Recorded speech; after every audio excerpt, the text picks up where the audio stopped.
আসসালামু আলাইকুম, welcome to my দুপুর টাইম ব্লগ। সকাল থেকে তেমন কিচ্ছু করা হয়নি, তাই দুপুর থেকেই ব্লগটা স্টার্ট করছি। আই হোপ সো আপনাদের ভিডিওটা ভালো লাগবে। আজকের দুপুরের মেনুতে ছিল চিকেন ভুনা আর তার সাথে সাদা পোলাও। পোলাও আর চিকেনের কম্বিনেশন কেমন সেটা তো আপনারাই জানেন। চিকেনটাকে আমি নিজের হাতে মাখিয়েছি, ভালো না হয়ে যাবে কোথায়। এই যে ফাইনাল লুক।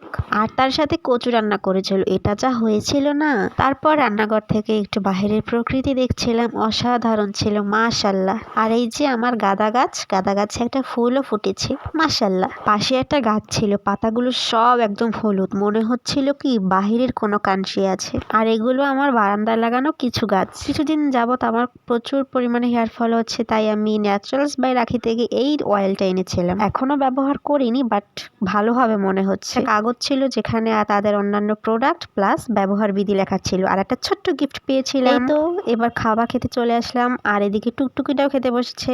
গরম গরম পোলাও একটু খেতে নিয়েছিলাম, বাকিটা ইতিহাস। এবার হচ্ছে চিকেন নেওয়ার পালা। আমার হচ্ছে একটু হাড্ডি চিকেন ভালো লাগে, একটু কোনো রকম মেখে খাচ্ছিলাম কারণ প্রচুর গরম ছিল। এবারে একটু জুড়িয়েছি, এবার একটু ভালো করে মেখে খাবো। আর তার সাথে আমি নিয়েছিলাম কচুটা সিদ্ধ দিতে গিয়ে না একটু ভর্তা হয়ে গেছে, কিন্তু ভালো টেস্ট ছিল। বিকেলবেলা খেয়েছিলাম সিঙ্গারা আর সামুচা, তারপরে গিয়েছিলাম আমার মামার বাসায়। একটু কাজ ছিল, সেই কাজটা সেরে দেন আমি বাসায় চলে আসি। বাসায় আসার সময় আমি রোল এনেছিলাম। এই চকলেটি রোলটা এত মজা, এটা আমার অলওয়েজ ফেভারিট।